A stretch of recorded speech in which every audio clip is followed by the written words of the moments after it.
The following program, Live and Learn, is made possible by Aging Partners. Find out more on their website. Hi everyone, welcome to Live and Learn. I'm Julie Masters. It is a great honor to introduce to you our guest, Dr. Tom Osborne. While he needs no introduction, it would be disingenuous of us not to hit some of the highlights with you. Dr. Osborne was a head football coach for 25 years with at least 9 wins per season. He also was able to achieve 3 national championships during his time as head coach. He served as a 3-term Nebraska congressman for District 3. Dr. Osborne then was the athletic director for the University of Nebraska-Lincoln, spearheading the move into the Big Ten. Along with Mrs. Osborne, Dr. Osborne co-founded a nationally recognized mentoring program, Teammates, and is also the author of several books on leadership. In addition to all those wonderful accomplishments, he is a proud husband, father, and grandfather of his growing family. Dr. Osborne, welcome to Live and Learn. Well, thank you, Julie. Appreciate you having me. Well, it's a great gift. Thank you. You know, you're someone, and I've said this to you on multiple occasions, so bear with me, but you are someone who really has the gift of thinking long range, 3 plays down the field.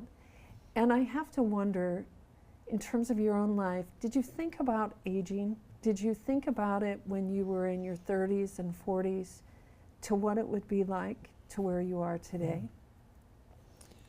Well, I think it was sort of a peripheral topic for me. When you're younger, you tend to live day to day, event to event, and you see old people walking around, and you realize you're gonna look like that someday, but it's a long ways off.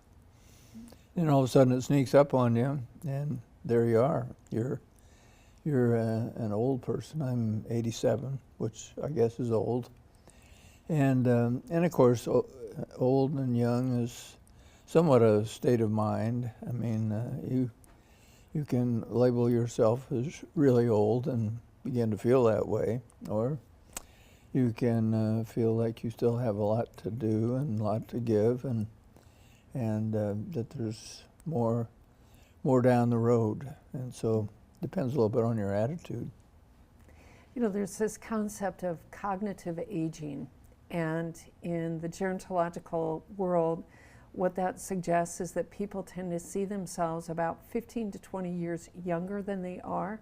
That's why with advertising, you see people who are promoting products that appear much younger, so that it coincides with what people are thinking of themselves.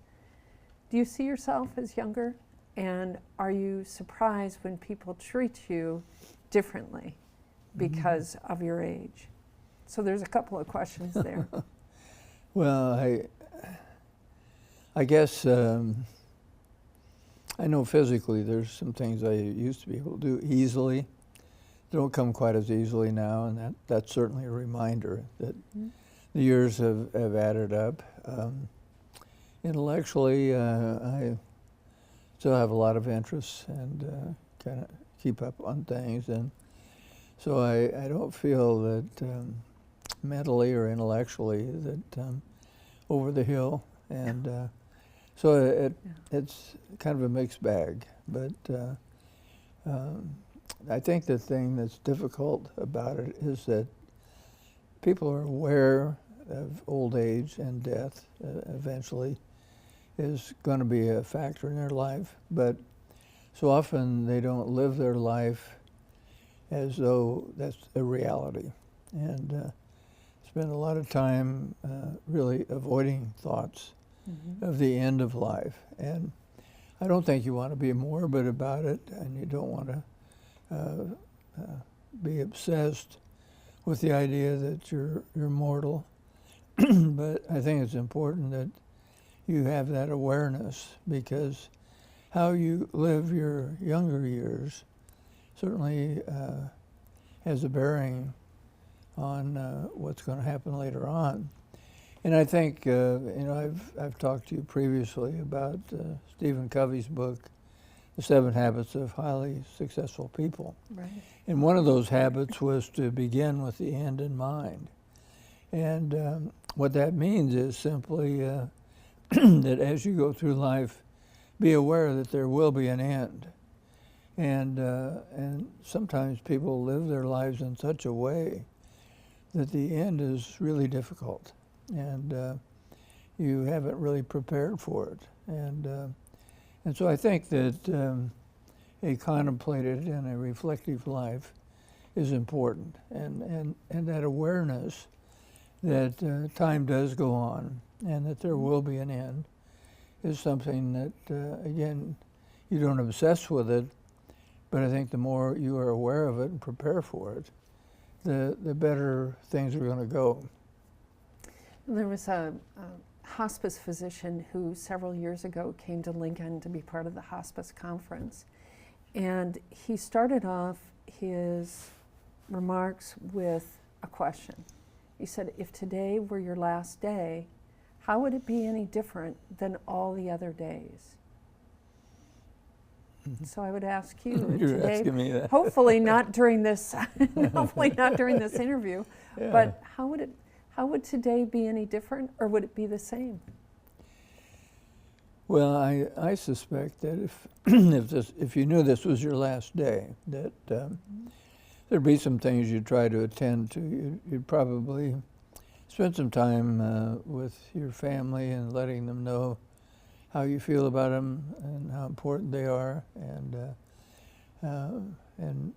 not that those things aren't conveyed on a fairly regular basis, but you certainly would want to make sure that was taken care of. And I suppose financially you'd try to make sure that your wife was provided for and that all the I's were dotted and the T's were crossed. And so I would imagine that would be the case. But hopefully there wouldn't be a huge difference. You live each day the best you can, and I think I noticed that I read somewhere recently, Julie, that somebody who did a lot of work with people in hospice, and they said that the overwhelming majority of thoughts and verbal expressions had to do with regrets, things that they wish they had done differently. And I guess awareness of the possibility of death and the fact that we're all terminal can lead to making sure that there will always be some regrets, but at least they're not major and they're not fatal, because broken relationships and people that you've hurt, people that you've damaged, I think in the long haul are really those things that probably you regret the most. And so you try not to do that. Well, it's when you think about for people in their last days, their last moments, who's there with them, who is by their side, who's holding their hand. And I've heard you talk about coaches and others who, when it came to the end, it wasn't the championships, it wasn't the rings. Yeah. Well, yeah, I think we put a lot of emphasis on accomplishments and sometimes monetary success, those kind of things. But at the end of your life, it's probably going to be more relationships than those things that we tend to chase after, such as in the athletic world, rings and watches and symbols of success. And but I think the one thing that's been gratifying about coaches is the relationships, because there's hardly a day goes by that I don't hear from a former player. there's a lot of professions where that doesn't happen. And because you're working with a bunch of guys that are kind of in formative years, their lives are starting off on this trajectory or that trajectory, and it's a very formative period. They're getting an education. They're deciding what they're going to do for an occupation. They're making decisions about marriage or no marriage, and so it's a pretty critical time. And to go through that with them and hundreds and maybe thousands of kids, and having a small part to play in that part of their lives has been important. So you have a PhD, educational psychology, and how do you think that's helped you from whether it's as a coach, athletic director, congressman, co-founder of Teammates? Did that help shape your thinking in a way that maybe others would not have benefited? Well, I wish I could say that furthering my education was transformative and huge, but I became a football coach, and so I went through all that work, and some people say, well, that was a tremendous waste of time. But I think that work academically did lead me to understand that there's usually a reason behind behavior. And so sometimes a player would be acting out or doing something that you didn't like. And I think it maybe caused me to step back and try to look a little bit at what might be behind it, and to maybe be a little bit more willing to listen. Football coaches aren't always real good at listening. They're more my way or the highway, put them up the stadium steps, those kind of things. Right. And we did some of that. But on the other hand, I think I was a little bit more apt to sit down with a player and try to really understand what was going on in his life. And and I think for the most part they appreciated that. And they knew that you cared about them, but that the other coaches cared about them. Does that sound about right? Yeah, I think that you can make a lot of mistakes and come out okay if people understand that your motives are relatively pure, that you really want them to be the best they can be, the best player, the best human being, and so I think that eventually comes across to most people, where you're coming from. Are you there to use them for your purposes, or are you there to serve them? And I think the difference between those two approaches is huge in terms of how it affects other people. Are you willing to roll up your sleeves and walk shoulder to shoulder with someone, or do you have an expectation that might be unrealistic in that regard? So we've talked a little bit about aging. I want to come back to that if we could for a moment. Did you have any role models growing up of people who were aging in your life and that you thought, I think I'd like to be like that person, or they had traits that you respected? Well, I think my dad was very significant in my life. And I remember December 7th, 1941, sitting in my grandparents' living room, and word came over the radio that Pearl Harbor had been bombed. And I don't remember that so much as my dad's reaction. He jumped out of his chair. He said, I'm going to get into this thing. And he was beyond draft age. He was 35, 36. And so he signed up and had never been in the military, but he started out as a captain of a company and became a major. Was overseas for 4 years, and when he came home, I was 9, and he was pretty much a stranger to me. But I always admired the fact that he was willing to go and serve.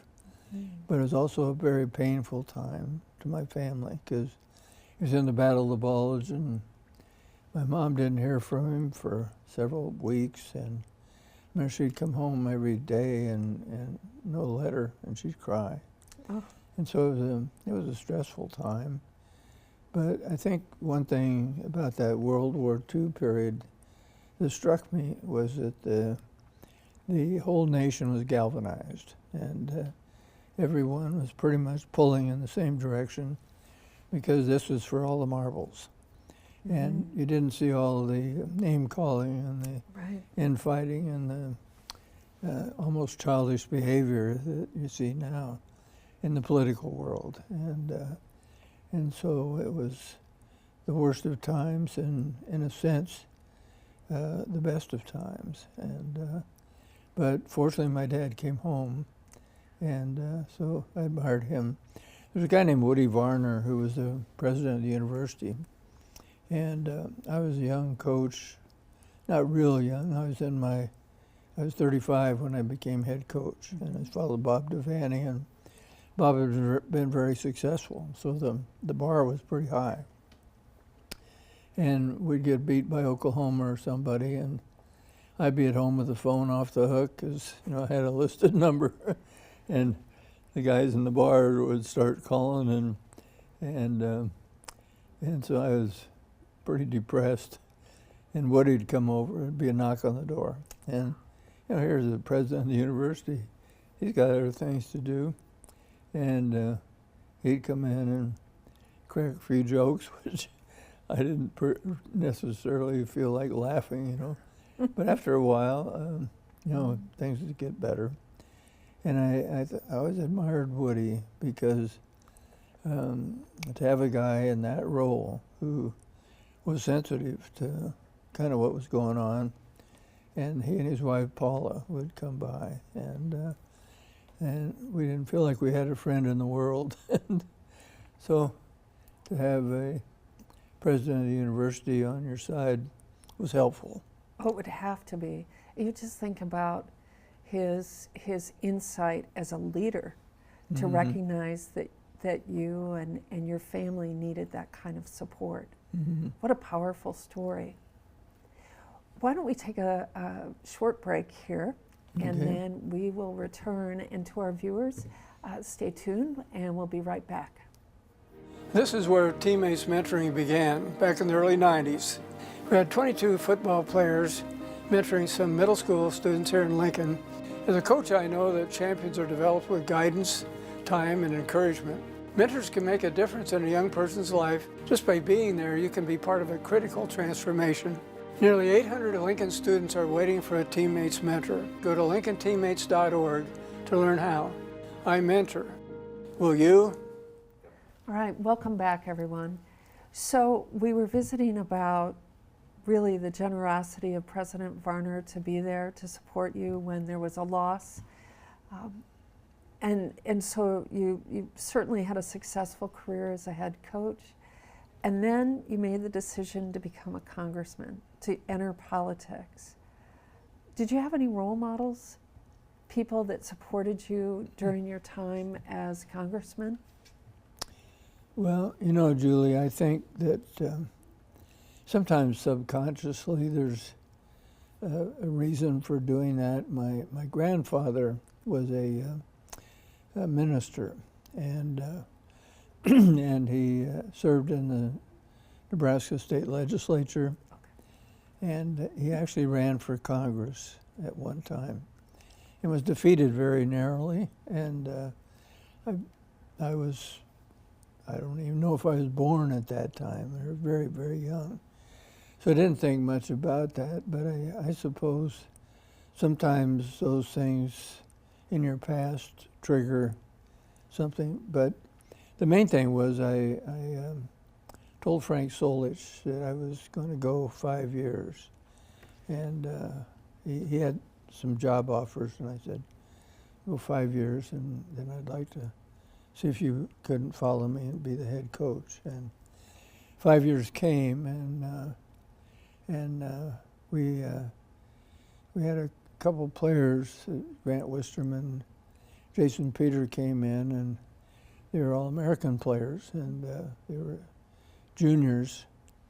And I thought I was going to hear the talk. Well, I've got to do what's best for me and my family, and I'm going in the NFL. And he said, no, you know, Coach, we lost 2 games this year. I said, yeah, I knew that. I said, we didn't think that was very good. And I said, well, I agree with that. He said, we're coming back. So so I went to Frank and I said, you know, I really, even though the 5 years are up, I would feel bad if these guys came back and I quit. And so we agreed that I go 1 more year. Okay. And so anyway, but when I left coaching, I was 61.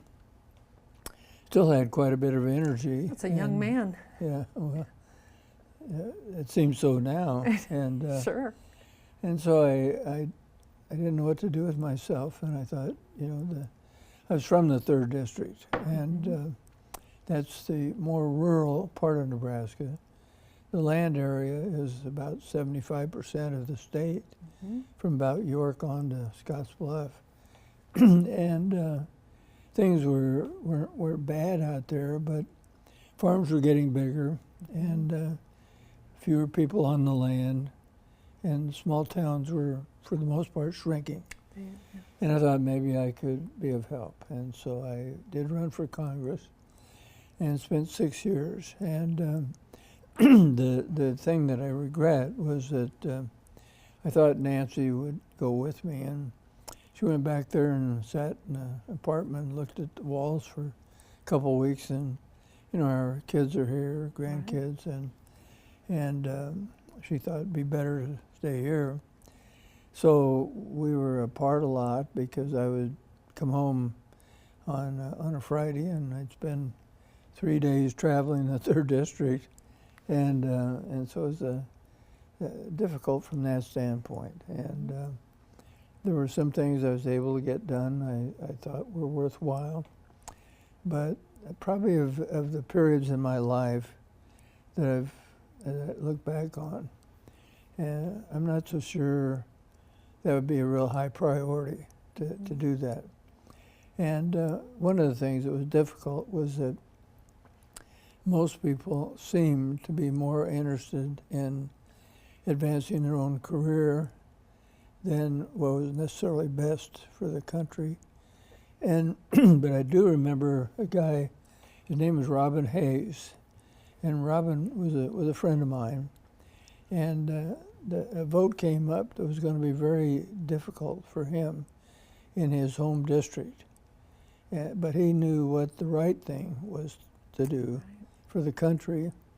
And I remember he had tears in his eyes when he cast that vote. And it did cost him an election about a year later. And so there were some people like Robin. But I'd have to say there weren't a huge number of them. And I remember I was on a so-called advisory committee to the Speaker of the House, and we'd meet once a week. And one time I said in a meeting, I said, you know, so-and-so, I don't know why we don't let the other party occasionally win one. I mean, if it's naming a post office or something like that, I mean, that's not a monumental thing, and I don't know why we have to be fighting over minutia.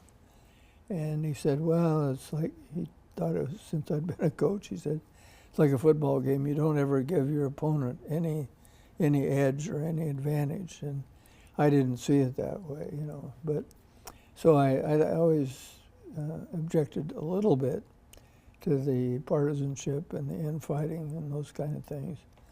But still, overall, is probably a better system. If you look around the world, it's probably a better system than any other system that has been devised at this point. But there are some ragged edges, and there's some things about it that are not particularly appealing. Ragged might be an understatement. Yeah.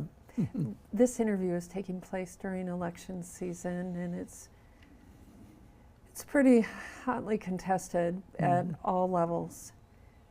If someone were to come to you for advice and to say, I think I'd like to get into politics, would you encourage them or would you discourage them? Well, I guess it depends a little bit on their motivation. If they really wanted to get into it for the reason of hopefully making this a better place, as opposed to self-aggrandizement, I'd say, yeah, go ahead. But the thing that has been difficult to watch is the name calling and people making statements about their opponent that they know is not true. And those kind of things, I got defeated and I ran for governor, but I never said one bad word about any opponent that I had. And I guess from a political standpoint, that may not be wise, because it seems like so much of political activity is denigrating the opponent, running them down, showing how bad they are. And I'd rather that people approached it from the standpoint of, what are you going to do? What is your vision? And how are you going to go about it? And don't bother casting aspersions on everybody else. And I think everybody would feel better about the political process if that was more common. It'd be frightening to go in and you are an open book to people, and their tendency to highlight the bad or the flaws, as opposed to, you used an important word, vision. We need people that have a vision for how things can be. You know, you've been such a champion for young people, whether it's student athletes or through teammates. What do you think are some of the challenges facing young people today? And really, how can the viewers of Live and Learn maybe make a difference in terms of their own lives? Well, I was in coaching for 36 years, and so I started out in 1962 and ended up in 1997. And over that 36-year period, I saw a lot of changes. And probably the number one change that hit you right between the eyes was family structure. Back in the early 60s, we very seldom recruited a young man who wasn't living under the same roof with both biological parents. As time went on, that began to change, and today, over half of our young people grow up without both biological parents. And so the launching pad, the family, is not as stable for a lot of kids. Now, for some it is, but for many it isn't, and that makes life harder. And then, of course, the messages that kids are receiving today are mixed, and they're confusing, and in some cases very damaging. And so, yeah, there used to be movies and some things like that, but now music lyrics, some of the content on the internet, and above all, social media. Some of it's not very wholesome. No. And so often kids will read about other people, what they are putting out in social media, and you can make yourself look pretty good. And they assume that everybody else is living a much better life than they are, and something's wrong with them, when really most of those people that are writing those posts are just as troubled as they are. And so it can lead to depression, and a lot of kids are struggling pretty badly. So just kind of on a whim, in 1991, I got in front of our football team one day, and I said, how many of you guys would be willing to serve as a mentor to some 7th and 8th grade boys in the Lincoln Public Schools? And 22 hands went up, and we had very little idea what we were doing, but we went to public schools and said, would you be interested in having some football players be mentors? And they said yes. And so we matched them up, and we just said spend some time with them every week. You can bring them to practice if you want, whatever. And once a month we'd get them all together, and we'd have a speaker and have some pizza and play some basketball. And my wife Nancy and a lady named Barb Hopkins from the public schools put that together. And as time went by, these kids got to be seniors in high school. Wow. And so we were pleased with the outcome because they all graduated. One of them was a year late because he was riding dirt bikes around the country and making money. But he graduated a year late. The thing that surprised us was of the 22, 18 went on to college. And from that particular population, we thought maybe 4 or 5 would go to college. So we thought, well, maybe there's something to this, and so we expanded the program and began to use adults and all across the state. Now we're in 5 states. We mentor about 10,000 kids, and so it has grown a lot. And but having someone on your side, someone who listens, someone who cares, is very powerful, and it's something that lots of kids really benefit from. That's extraordinary when you think about the number of young people that are being supported by a mentor. And certainly for people watching Live and Learn who are thinking, how can I give back? Teammates might be one of those very practical ways that they can make a difference in the world. And again, you think about all those children, and what a gift that's been. Well, we mentored 97,000 since inception, and the encouraging thing is we've not had a single case where someone's been harmed by a mentor, and that's mainly because it's school-based. It occurs in the school, and it's once a week, and usually about 35, 40 minutes over lunch period, homeroom period, whatever. But the schools see enough value in it, they'll take a kid out of a class and for the mentor. So anyway, it's something that has been very effective. Goes back to that idea of caring Right. about someone else. Well, why don't we take another just quick break, and we will resume. I'll have a few more questions to ask of you, if that's all right. I hope I have some answers. I'm sure you will. And to our viewers, we'll be right back. Thank you. Aging Partners has relocated to Victory Park, 600 South 70th Street, just east of the old VA hospital. Follow the signs around the south part of the building complex and enter under the Aging Partners sign on the east side of the facility.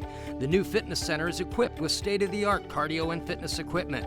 Caseworkers and resource specialists are available to assist you with a variety of aging issues. Enjoy a hot lunchtime meal and engage with others in a variety of activities. Aging Partners, now at Victory Park. Well, welcome back, everyone. And Dr. Osborne, 97,000 young people who have been impacted by teammates. That is such a beautiful testament to the idea that you and Mrs. Osborne had at the beginning. So earlier you talked about your grandfather being a minister. And what an interesting role model, just from the idea that he served in that capacity. But you're also a person of faith. There's no doubt about that. That's who you are, and I don't think anyone would say, no, that's not a good descriptor. Did you ever want to be a minister? Was that something you ever pondered? Well, I thought about it.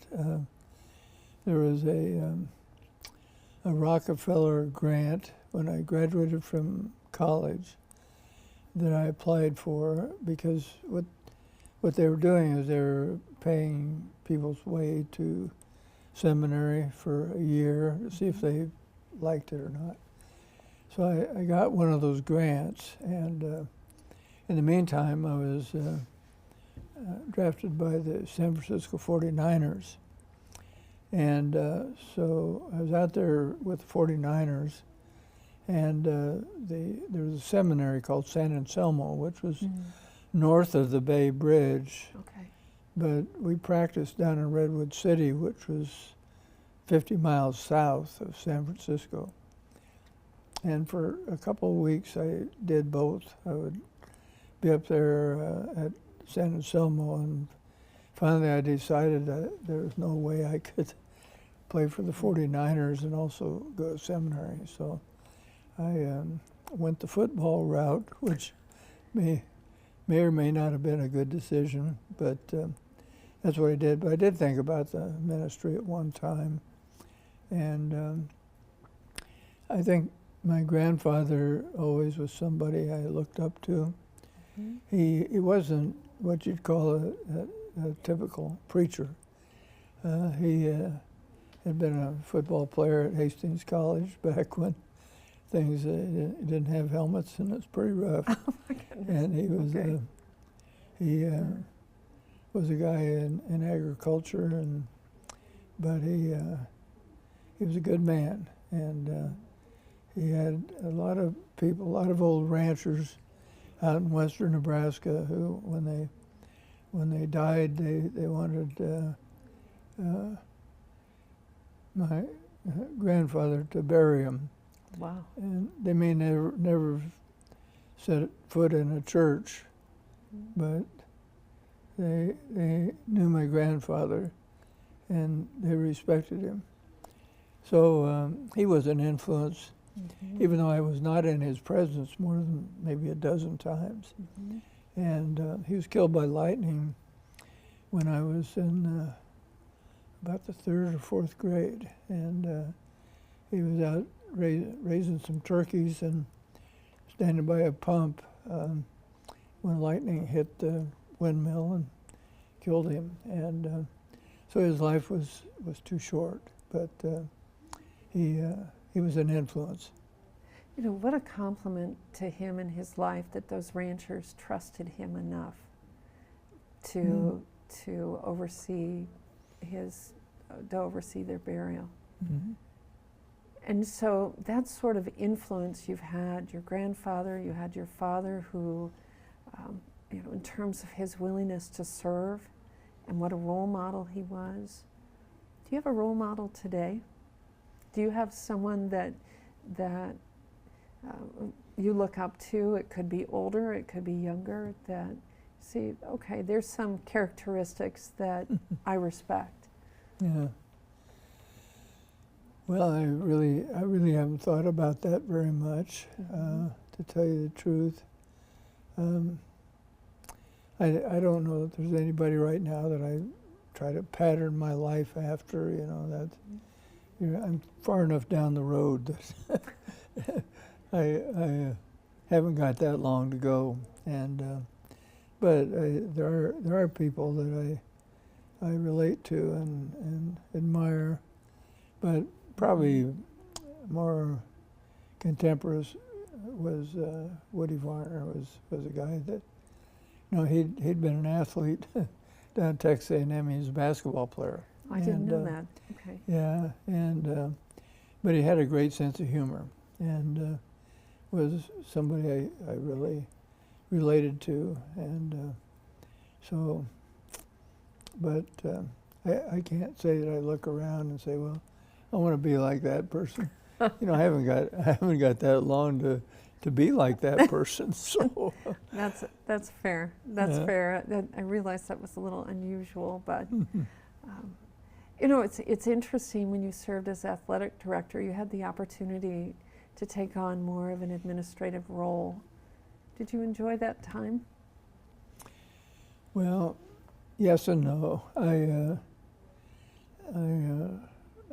have a heart for athletics and wanted to make sure that I could help in some way, and so it was something that was fairly time consuming. You know, the thing about coaching, people don't realize the average work week for a coach, at least in my case, was about 90 hours a week, and sometimes more. And so I have a great deal of understanding and empathy for coaches, what they go through, because the public expectations are usually pretty high. And but you're dealing with so many different aspects, injuries, some guy that goes off the rails on you, and just a lot of moving parts. And then you're also dealing with public relations to some degree, and so I tried to be as helpful as I could to the coaches, and there were 2 or 3 changes I had to make, or felt I had to make, because things weren't going in the right direction. But that was a 5-year period, and so when the time came, I said, okay, I'm stepping down. Didn't get fired, which is kind of unusual, because usually if you're in coaching and AD or whatever, long enough you're going to get fired. And you kind of so, prepare for it in a way, I would think. Yeah. So you've held many titles, from a son to a husband to a father, grandfather, coach, athletic director, congressman, co-founder, author. I mean, the list really goes on and on. Is there one title that means more to you than any of the other titles, or are they all pretty much on the same level? Well, I think probably the most important title is father, you know, and father to my children. Hopefully I did a good job. My wife did a great job, because, as I said, those work weeks in coaching were really long, and she bore the brunt of a lot of that, and did a great job as a mom. And so I'm very proud of my kids and my grandkids, and I'd say they're all spiritually grounded and good people, and so that has meant a lot to me. It's very, at this stage of my life, I'm very, I guess family has been really important. Does family, is that what gives you meaning and purpose in your life, family? Well, it's certainly a big part of it. I think meaning and purpose primarily comes from serving, and not from getting and receiving. And so a lot of people think that, well, if I can make this much money or have this title or whatever, that all of a sudden life is going to be great. But I know a lot of people that have all the titles and have made a great amount of wealth, but that hasn't necessarily meant that their life was any better from a standpoint of purpose, meaning, and feeling good about life. And so it seems that the important thing to understand and consider is serving is critical. And I think this is where faith comes into it. I went to a conference out in Estes Park, Colorado, between my sophomore and junior year. And I knew that it had to do with athletics and had to do somewhat with faith. And it was a Fellowship of Christian Athletes camp. It was the second one ever held. Didn't know much about it. I got in my car, drove out there by myself, and it was during that week that my faith primarily had been that of my family or my parents. And during that week, I made a decision that this was the way I was going to go, and so that decision didn't mean I was a perfect person. Right. Doesn't mean that there aren't some mistakes I made along the way, but I think that has given my life some direction, and it's easy to live a life that's just helter-skelter. You know, it goes from this to that, and you're just, I often talk about true north, and used to be a pilot, and true north is where the mythical North Pole is, and that's how you navigate. And then there's magnetic north, which is several hundred miles off of true north. Mm-hmm. And that's kind of the way life is. Sometimes we're influenced by things that pull us this way and that way. And getting through to true north is difficult. And so having a philosophy, having a faith, have something that gives your life direction and purpose and meaning, I think is very important, because otherwise life gets pretty scattered. Mm-hmm. And I think as I look at young people today, I have great empathy and great concern, Right. because they are being exposed to so many things. Sometimes it's substance abuse, it could be promiscuity, it can be stuff on the internet, and a lot of that is not very helpful. And so having something that guides you through and gets you on the other side of adolescence and on through adulthood, I think is critical. And I'd have to say that's the role my faith has had, and has been very, very important in my life. It's been the anchor Yeah. Mm-hmm. during good times and not so good times. Mm-hmm. Do you rely on your faith more now at where you are, at the age that you are? Mm-hmm. Well, maybe a little bit.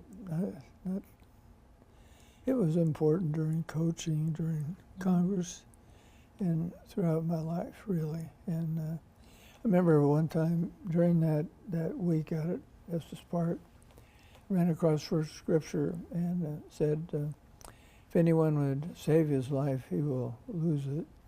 If anyone loses his life for my sake, he will find it.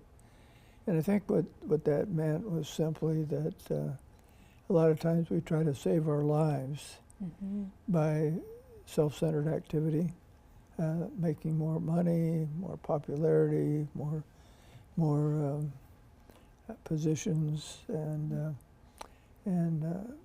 the idea was, if you serve and honor God with your life, those things begin to fit, and things fall into place. And so, yeah, I'm probably not too far from the end of my life now, and I'm very aware of that. And so I guess right now it's as important as it ever has been, maybe a little more important. It's always been a constant. Yeah. It's Mm-hmm. not something new to you, but it's always been a constant. Yeah. Well, we're going to take just one more quick break, and then we will return, and I have just 2 more questions for you, if that's all right. Okay. All right, then. Okay. To our viewers, we'll be right back. My teammate is a beautiful soul. The highlight of my week? He's a great kid. Dad figure to me that I really haven't had in my life, and he's pretty much changed my life entirely. One visit a week at school can change lives.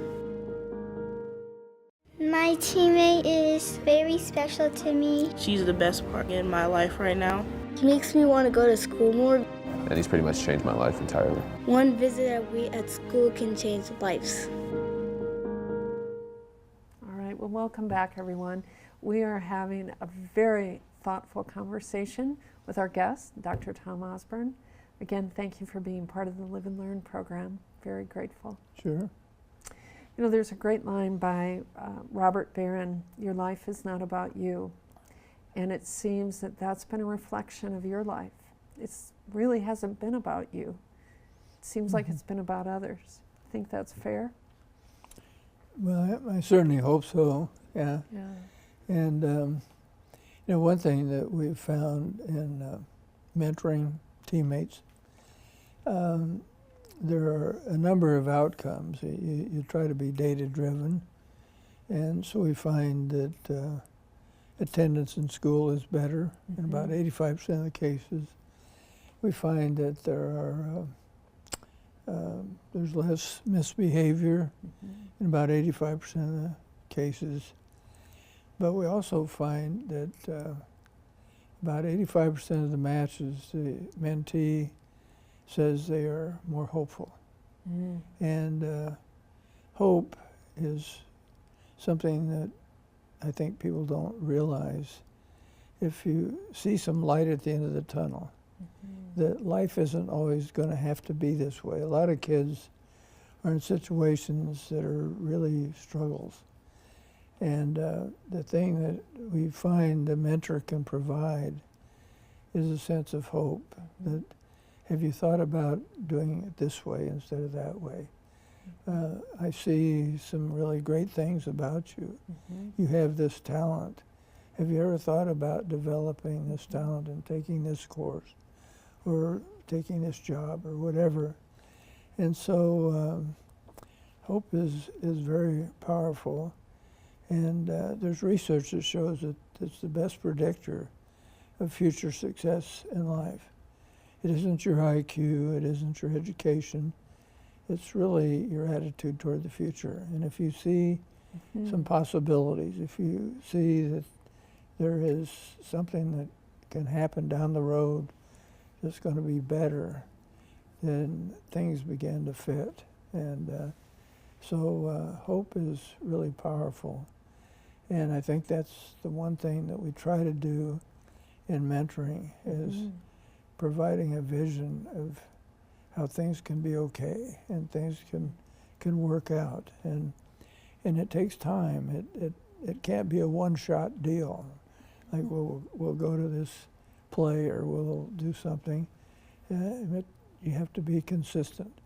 And it's over a period of years before that trust and that can come out. And just an example, I was mentoring a young guy who was doing well, and I, of course, mentored him at school, and found out that he wasn't doing well in this one course.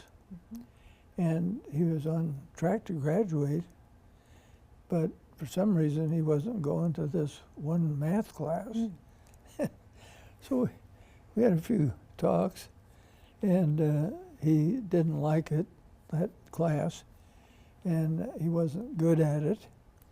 And but finally he came to the realization that going to that class would probably be in his best interest because he would graduate. Sure. And so he did. He got with it. He graduated, and now he's on the verge of he's going to community college, got to finish his degree, and going to go to the university. And so just that one turning point, just the idea that you can do this was critical. And there are so many teachable moments like that in kids' lives where they somehow think things are impossible or that life is never going to work out. And just having somebody who can guide them along the way and offer an observation or a word of encouragement at the right time can be very powerful. It isn't showering people with money or gifts or other things. It really comes down to hope and giving people that sense of hope. And whether it's as a political leader, leading an organization, a business, running a small business, to being a football coach, all those things, if you have someone who has hope, it makes all the difference. It does. So for our Live and Learn viewers, who I'm sure have been very pleased to be able to hear your perspective on life and living, do you have any final words for them that you think they need to know this? Well, you ought to know that Julie is a good person. She, I've observed her in her classroom, and she cares about her students, and probably offers a perspective unlike many professors. And I think the students benefit from that greatly. So appreciate what you do, and thank you for being a great teacher. Well, I'm very grateful for that, but I would have to give the credit to the students. It really is the second best job in the world, and that to have the privilege to be able to teach for the university, for the Department of Gerontology, for the people of Nebraska, what a gift. But I'll tell you what's really a gift is to be able to spend time with you. I hope you know that, and I am forever grateful for all the times that you've come to my death and dying class. You make such an impression on the students, and you give them things to think about that they ordinarily wouldn't have the luxury to do, so I'm very grateful. Well, one thing I can offer, you can say, here's this really old guy, and this is what you're going to look like someday, and that's kind of a wake-up call. So. Well, thank you so much for being here and clearly ending on a high note, and I think you've given us all hope. Dr. Osborne, thank you very much. Thank you. Thank you. And to our viewers, remember, it's never too late to live and learn.